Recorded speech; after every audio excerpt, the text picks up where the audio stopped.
টাকা কেন আমাদের প্রয়োজন শুনে যান।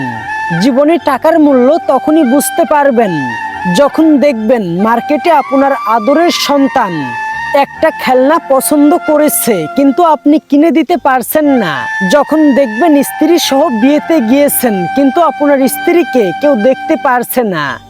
শ্বশুর বাড়িতে গিয়েছেন আপনি এবং অন্য জামাই, তখন দেখবেন দুইজনের ওপরে দুই রকম ব্যবহার করা হচ্ছে। আপনার বউয়ের গুমরা মুখ দেখলে বুঝবেন টাকা কেন প্রয়োজন। বউয়ের ছোট ছোট ইচ্ছেগুলো পূরণ করতে না পারলে বুঝবেন টাকা কেন প্রয়োজন। পরিবার নিয়ে রেস্টুরেন্টে গেলে বুঝবেন টাকা কেন প্রয়োজন। আপনার বউ যখন দেখবে আপনার কাছে টাকা নেই বলে কেউ আপনাকে পাত্তা দেয় না, তখন বুঝবেন টাকা কেন দরকার। টাকার গুরুত্ব তখন বুঝবেন যখন দেখবেন আপনার টাকা নেই বলে আপনার সন্তানকে কেউ আদর করে না, কেউ ভালোবাসে না। আপনার কাছে টাকা না থাকলে টাকার গুরুত্ব বুঝেন। তাই জীবনে প্রচুর টাকা ইনকাম করতে হবে। জীবনে এমন মনে হয় যেন টাকা থাকলে 90% সমস্যার সমাধান হয়ে যাবে।